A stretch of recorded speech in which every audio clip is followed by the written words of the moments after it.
Inside ball preview, round 3 of the Telstra Premiership. Kevin, how are you? Firstly, no. How are you, mate? I'm worried about. You're tough. Mate, I'm tough from Ipswich, mate. Tough as old boots. Got 3 teeth wisdom removed. teeth out. The wisdom teeth out Monday. Yeah. Still got a bit of bruising. Yeah, but I'm ready to go, mate. So, mate, the words are flowing freely. Frozen peas? No, just ice, mate. Ice? Just ice. First 24 hours. I always say the greatest thing about wisdom teeth is that you get to eat potato and gravy from KFC.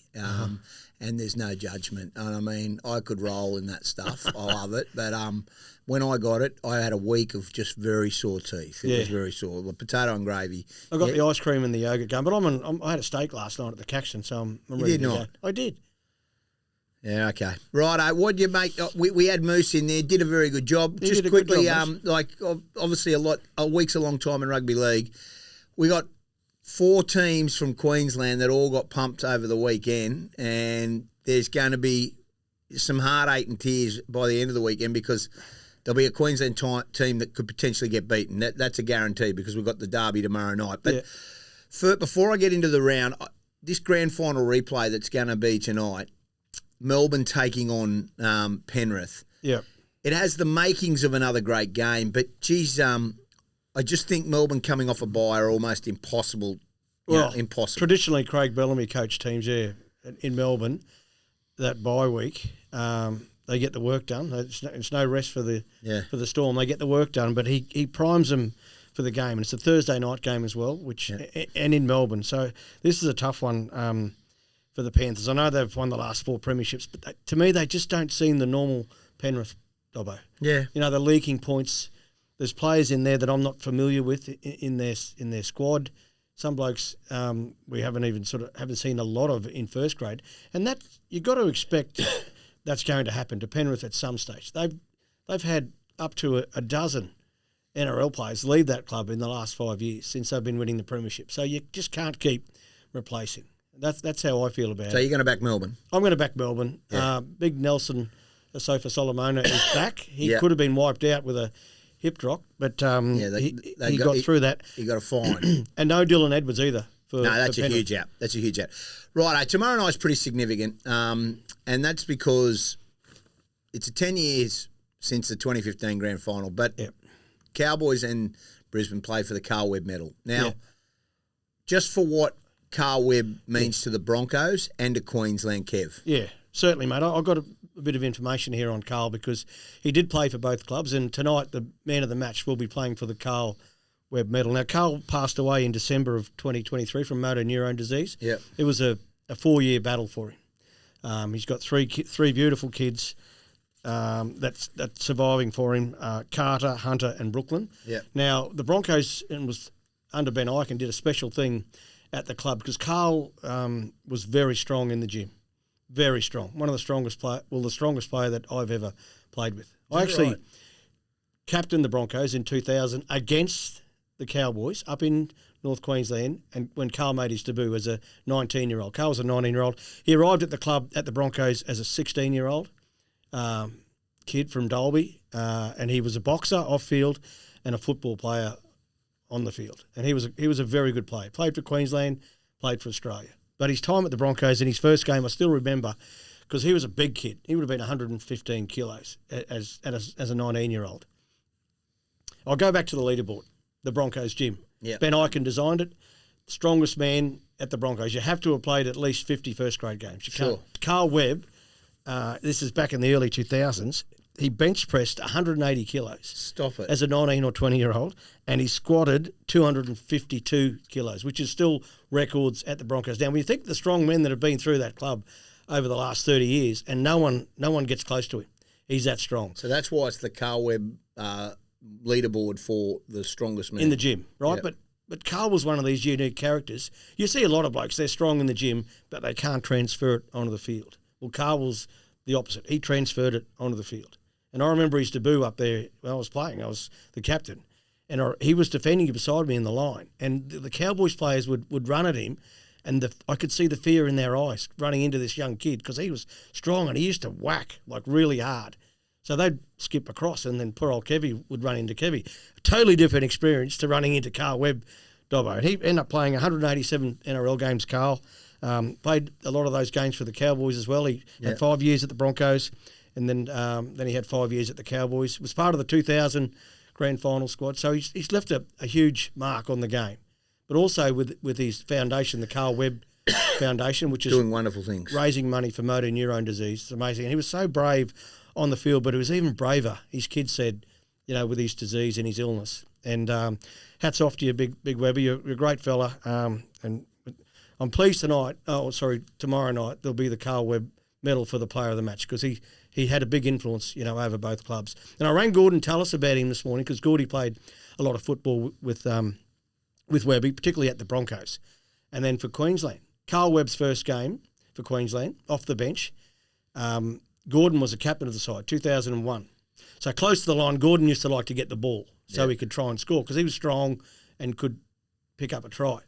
Carl Webb's come off the bench and close to the line, overcalled Gordon for the ball. Sure. Got tackled.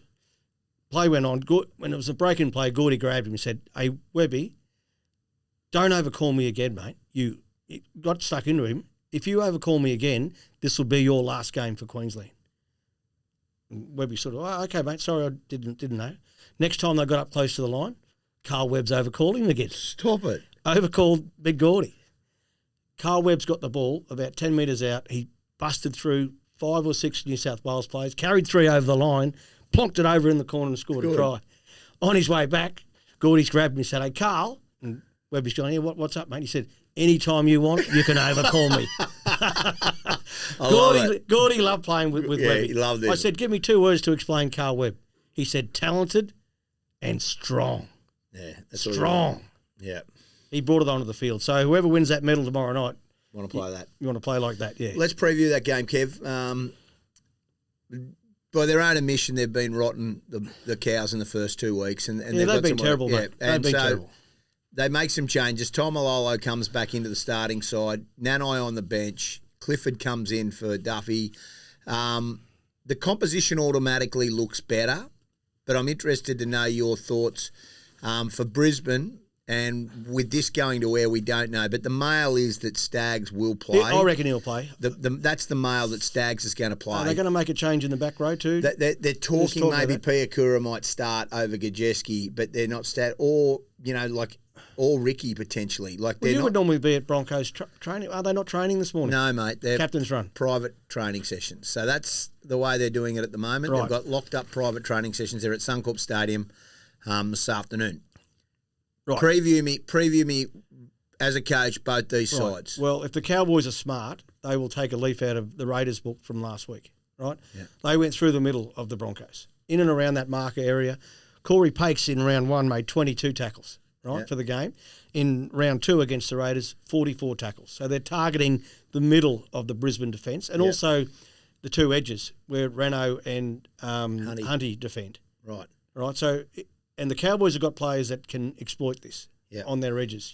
If Nanai gets on the field, which I expect, he can really exploit on those edges, just running hard. Can I ask you, not so much busting through tackles, but getting quick play the balls, generating ruck speed for Drinkwater and Tommy Dearden and these guys to play off the back of. That's the Cowboys' plan. So through the Broncos. So is the theory to explain that? So Pakes has made double the amount of tackles. Yeah, just to tire him out, mate. So that means when he's in attack, he's a bit less slower. Effective. Less effective. Yeah, right. Right, and he's a smaller body. So you get Tom Malolo and these big Cowboys forwards running through there. They get quick play the balls, generates ruck speed. You get down the ground. Your kick lands closer to their try line than what it normally would. So none of this using the ball and flashy stuff. Just hard, flat and fast running in behind the ruck. That will create It creates problems for all teams, not just the Broncos. Right. But if the Cowboys, that's the tactics that Canberra employed. It was there for everyone to see. Yeah. So if they can do that, I believe that gives them every opportunity. Is that the blueprint? What Canberra did to you, is that the blueprint to beat the Broncos? Everyone knows that. In theory, it's great, but you've got to commit to it, and it's physical football, physical rugby league, and the Cowboys have got players there that can commit to that. So if they want to, it's there for them. On the other hand, with the Broncos, their biggest strength is their edges and the way they move the ball. Payne Haas and Paddy create good generate good ruck speed and they can, get the ball down the ground. But Reece Walsh, for me, I'm tipping him to get man of the match. I think he's had 2 sub-below performances. Obviously, everyone causes that though. Is he lost confidence? I heard he's a theory. overthinking the game, mate. Is he? Yeah. What do you mean by that? Well, he's a real student. He loves watching the game. He watches clips. He, watches a lot of football. And sometimes you can overcook it by watching too much because Reece is such a natural player. Now, if the Cowboys, and this is what the Raiders did, they tried to come out a few times and try and out of the line trying to stop him, and that worked for them. But you won't get Reece Walsh all the time. We've seen it so many in the grand final. Cleary came out, tried to bang. He's gone. He's off his left foot. He's gone. So if you do come out of the line at Reece, you've got to actually make the tackle, and that's hard. There's only one other person that moves like Reece, and that's Ponga. And we saw that last week in a game where he moved when the ball was in the air. He moved his hips. Yeah. And he got through. Well, Reece has got the ability to do that as well. And he's probably a yard. Well, he's very quick. So I'm expecting Walsh to bounce back tomorrow night with a huge performance. It's going to be one in the middles, though, isn't it? Like Payne and Paddy and Kevie. Well, Tom Malolo's back for the Cowboys, which is a big in for them. I think just listening to the Cowboys on the news and the confidence that he brings into the team. Now, I don't know how fit he is with his foot. He's had one game at Queensland Cup level. I don't know how fit he is, but just his inclusion. When you're sitting down before a game and you look around the dressing room and you see certain players that give you confidence, he's one of those players. Yeah.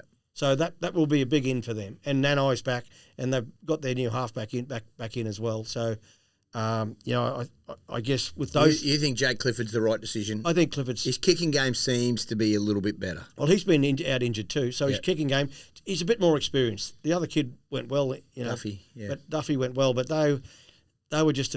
They haven't been playing well, and normally the halfback gets the blame. Halfback and wingers, they're the ones that get the blame. So give me a tip. I'm going to tip the Broncos, but they won't have it all their own way. I expect them to bounce back. They'll be disappointed. I saw a bit of Paddy stuff through the Pat Carrigan. He looked angry and ready to go. So they're always great games, Dobbo. Broncos, Cowboys. Who wins the Carl Webb medal in your opinion? I'm going to go Reece Walsh. I told you that. Broncos win. Reece Walsh Carl Webb medal. Yeah. How many great games have these teams played? Though? Unbelievable. Like 15. You want to talk? You're assistant coach. What about 15? I could talk about that. It's still fresh as in my mind. That last play when Adam Blair misses Thurston. It was a bounce pass first up, which, from dummy half, which is rare on a last tackle. Thurston was going to kick, but the bounce pass, Adam Blair threw him off. He's the best kick pressure man and never misses a kick pressure. Misses it. Thurston runs back across the ruck, finds some support, and then away he goes in the corner. That try that they scored, and then lining up the kick, Thurston. Lining up the kick. Alfie's standing 2 metres from him. Bet you missed it, Thurston. Bet you missed the kick. And you can see on the coverage on Channel 9, Thurston looks over and, Can you say I'll give you 100 if you miss? 100 if you miss. 1,000. No, 1,000 if you miss. 1,000 if you miss. And Thurston just giving a little, wry smile. And I'm sitting up in the coach's box with Wayne. Me and Steve Kearney were the 2 assistant coaches. And I looked across at Wayne, and he was dead set half asleep, Wayne. Like just very calm. And the kick, because in those days on the monitor, we used to watch it, and the kick hit the upright. Hit the upright and bounced back in. No goal. So we're still alive. And I looked over at Wayne, and he sort of give half a clap. It's the most I've seen him alive throughout the whole game. He's just so relaxed through games. You see a lot of these coaches now that they're up and down, and their emotions not with Wayne. He was very calm that day. And then they kick off, and poor old Benny Hunt does what Benny. I did hear some things. Sorry to jump in. That Oatsy said that he still blames himself. And He said it last night. He still blames himself for that grand final loss because he doesn't think Ben Hunt should have ever been put in that position to catch that. That kick from Kyle Felt was a bomb, but Oatsy, because he pushed in on that tackle off the wing and created the overlap for Felt to score.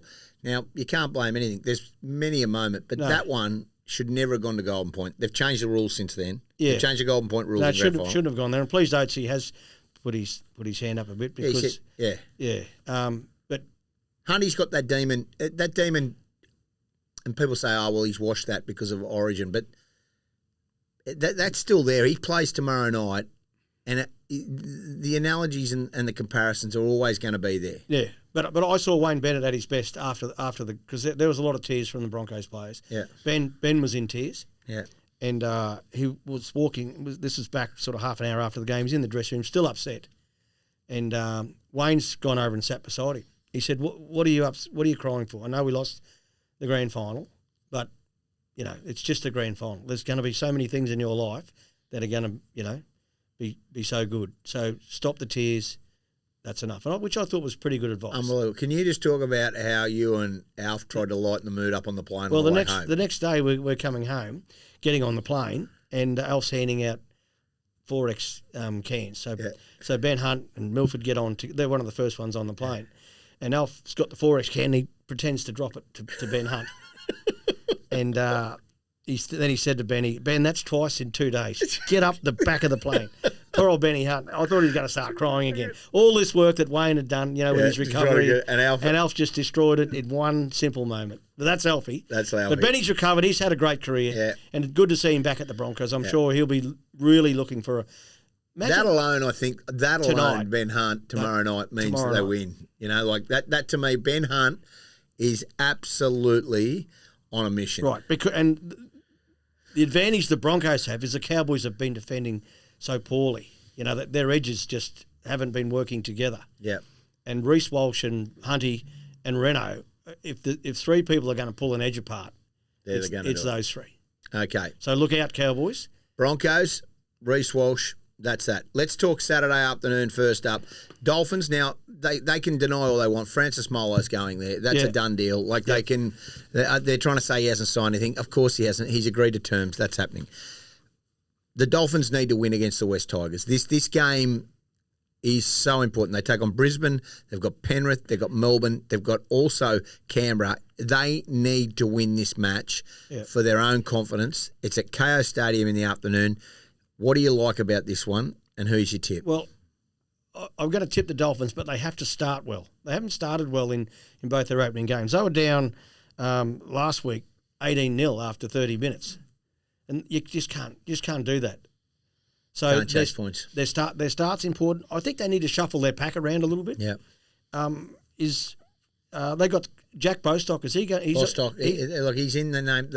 They're not sure yet. They think they need him back. He's a big chance of being back there. And Fini Fuiaki. Tuli Fini Fuiaki. He'll be back. He's back. So he'll go on an edge because they lack Maxi Plath. I love him, but he's a 13 or a 14. Yeah. Right. So if I was the coach, I would shuffle their back row around, right? So they got some punch on the edge. Yeah. They can put some inroads, and that would free up a bit of space for their outside backs. They got speed, Well, Herbie and Hammer just haven't, and Avarillo, they're quick. Avarillo's quick. They haven't been in the game. So maybe bringing a Josh Kerr or Mark Nichols into the starting 13, give him a bit of size, a bit of punch through the middle, because we haven't seen the best of Jerry Marshall King either, have we? I think he had 2 runs last week. Yeah. And last year he's averaging like up around 5 or 6 a game. So he's got to come into the contest. But the only way he can come in is if the middle go forward and generate some ruck speed for him. So, I think they're lacking some general punch in the middle, which is affecting their whole game. Who are you tipping? I'm going to tip the Dolphins there because the Tigers had a good win against the Eels, right? But that first half that's probably the worst half of football we've seen this year with the drop ball. And I think even Gordy said this is why on Triple M, this is why I don't coach rugby league. Yeah, I know. Because it was a terrible half. It was terrible. The Dolphins won't throw that up. They'll be disciplined this week. If they can stay disciplined and get away to a good start, I can see him winning this game. Saturday, following that, Titans take on the Knights. I mean, you tell me how the Titans win this at Seabus. It's the first time at home, but I mean. Well, they have to win, Dobbo. They have to win. They got again. Their start was so poor. They've got such a good forward pack, Kev. But did you see the way they started the game last week? Yeah. They tried to shift the ball from the kickoff, like on tackle 3, and the Bulldogs just shut it down. Play 5 for the kick. They got a charge down. Try. It's that easy. They're standing behind the goalpost after 4 minutes at Belmore. That's not a great start for the Titans, and they had the bye, so maybe they're a bit rusty. And the other talking point is Fafita this week. How do you use him? He came on after 30 minutes to go. With 30 minutes to go, the game was gone, Dobbo. Yeah. So what do you do with him? Well, first of all, the Titans lost the game in the first 10 minutes. They conceded too many points and errors and ill discipline, and then they got themselves back in the game. I think it was 24-12 at halftime. At halftime, yeah. And then straight after halftime, the Titans kick off. Bulldogs put a bomb up and score. They drop it, score. So, and then they scored again inside that. So those 10 minutes to start the half and the 10 minutes to start the second half, crucial again for the Titans, because we all know they can score points. Yeah. But stopping them's been their problem. Their edges were loose. Their middle was loose. Tino was getting a bit tired, and he tried really hard, but he didn't get much support around that middle. So they need to tighten up their defence. And Des, to me, is the mentor for great defence. I mean, if you think of Des Hasler, you think of the teams that he's coached and how good defensively they've been. So they need to start listening to Des about how to defend your try line, how to defend in midfield, because if they don't, and last year they weren't very good defensively. They were one of the worst teams, and this year they're equally just as bad. Conceded 40 again on the weekend against the Bulldogs. You'll never win a game conceding 40. But it starts again with their discipline and their ability to connect together as a defensive line. They need to start strongly. And Fafita's got to come in. Who are you tipping? No, I want to talk about Dave Fafita. Go. He's $1 million player for him. Well, yeah. Des has got to get him into the game. If he's not going to start him, right? I know he's had some surgery. Injuries, yeah. Right, he's got to come into the game after 25, 30 minutes and just impact into the game. He's unstoppable when he gets rolling. But I thought the game was gone before Des could get him in. And Des is a great coach, knows what his plans are this week, I would have thought, with Dave. So let's hope that works out for the Titans. They can win. The Titans can score points. They've just got to defend better. Yeah. Okay. Who are you tipping? I'm going to go the Titans as well. I think they can bounce back, Dobbo. Titans, Dolphins and Broncos. I always tip the Queenslanders, mate. Well, you haven't tipped the Cowboys, but that's another story. Okay, righto. Quickly, I'm just going to run. I just want to give you tips. Roosters, Warriors, Friday night. Who wins it? Roosters, Warriors. I'm going to go the Warriors at home. Yep. I think they'll be desperate. So will the Roosters, but I know the Roosters have got some older heads coming. Lindsay Collins back in and a couple of others. So you're going the Wars. I'm going to go the Wars at home. Cronulla, South Sydney that's the first game of Super Saturday. Yeah, that's Wayne. Well, he's got the bunnies. He's got some injuries though. Hubner's out, isn't he? He's got a crusher tackle. Got some injuries. So yeah, I'm not sure if Wayne can get 3 in a row. I think he's going to get rolled. You're going for Cronulla. Okay, Sunday. Cronulla are a good side. They played well up there against the Cowboys. They're ready to go. Dogs will beat Parramatta in the first game. The Dogs will, but Crichton. I watched Parramatta's game. Their first half was terrible. Yeah, but they have made some changes as well. But I think that Hawkins comes in for they'll Volkman. be better, but I don't think they've got enough to beat the Bulldogs, even without. See, they've got Kickhouse out as well, and Burton. Long term, sort of 4 to 6 weeks for them. But I just can't see how they can bounce back that quickly. The Eels. Last game I think it's a match of the game of the round at 4 points. Manly, Canberra. I'm going to go the Raiders in an upset here, depending on if Travojevic. Is it an upset day back in the Raiders? No, well, it's not. It shouldn't be. Yeah. Their form is good for them. They're 2 from 2. You're loyal to your clubs and your state. Well, you have to be, mate. Loyalty's everything, Dobbo. Didn't your mother tell you that? She did. Righto, questions for Kevie. And we've had a lot of them. First question, right, and this is from Finestrosky. What do you reckon Michael Maguire is doing starting Corey Pakes? Because personally, I believe Billy should be starting this hooker. Not that I hate Pakesy at all. He's a great player. But what also has happened to Tyson Smoothie? Tyson Smoothie's playing in the Queensland Cup. Yep. For South Magpies. I watched him last week, actually. I think it's just the coach's his prerogative. He likes Pakes to start, and then he's bringing Billy on. So that may change in the next few weeks, but at the moment, Pakesy's obviously had a good pre-season. He's impressed by it, so he's playing him. Righto. This is from KO Optimal Performance. Favourite Queensland derby of all time? Cows, Bronx. Favourite game? Favourite game? Couldn't say the grand final. That was no. Probably my first game against the Cowboys back in '95. Yeah, up there in Townsville. The first was it 1300 Smile Stadium or the old Dairy Farmers? That's the old Dairy Farmers where they laid the turf the night before or something. All the players, you know. When you used to play, it was funny when you used to play the Cowboys. That's how things have changed back in the day. The first thing you packed in your bag was a pair of jeans and a nice shirt to go out. The cow. Yeah, was it the purple cow? The Mad Cow. The Mad Cow. But that's changed now. The Cowboys, very competitive side, have been for a long time. So there's been some great battles, and there won't be much in tomorrow night, Dobbo. I think it'll be a tight one. Tina Murphy asks, how do the players prepare for a home game?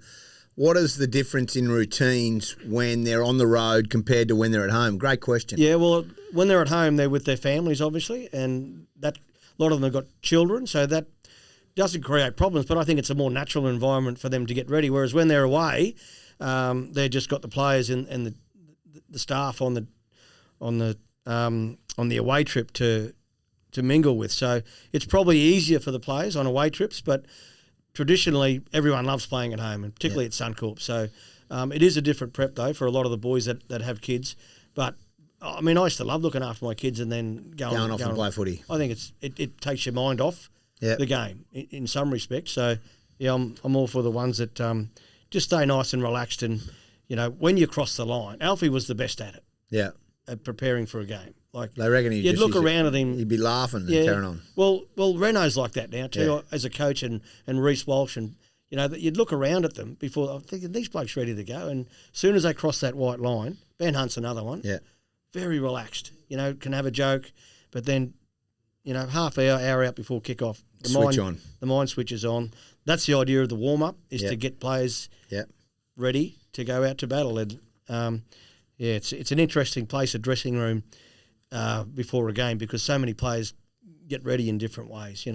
What have young number 7s got to practice more of that you're not seeing at the moment?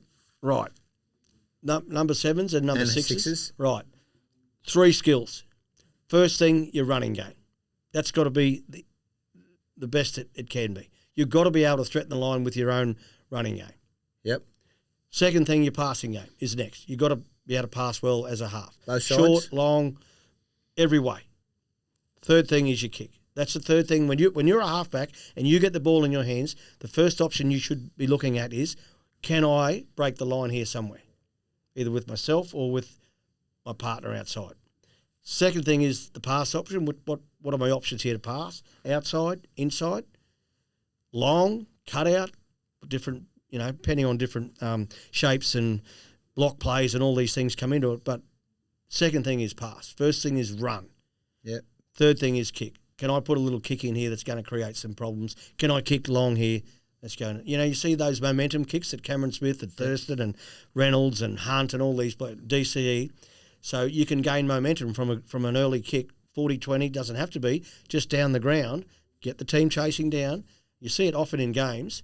It's called a momentum. Why are they not why, like, Kevie, I'm fascinated by that, but there's not enough halves practicing that. You're seeing that. So what's going on at the younger level? Are they not really focusing on that? They're all focusing on... they see all the big plays, Dobbo. Yeah. They see all the block plays and the drop-offs and all. That's important. But your 3 basics, your running game is really important. Yeah. Really, you've got to be able to take a big defender on, beat him on the inside shoulder, beat him on the outside shoulder. That's par for the... If you're wearing the 7... There's just not young 7s or 6s that are doing that. Cleary can do it. Moses can do it. But there's Galvin showing signs that he wants to take the line on, but there's not a lot Nathan Cleary is the best halfback in the game at the moment, right?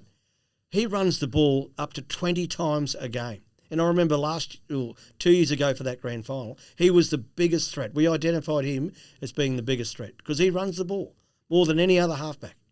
You watch him, take the line on, continually. Starter games, middle of... Thurston. Look at Thurston. Used to love the show and go. Yeah. I remember him beating the Broncos in a semi-final with a show and go in the 79th minute. I think it might have been Sam Thaiday who he actually got on the show. But that was his go-to, running the ball. Young halves, if you're listening, the best in the business has just told you what you need to work on. Well, I'm not the best in the business, but I've been told by the best in the business. Well, that's what they do. Right.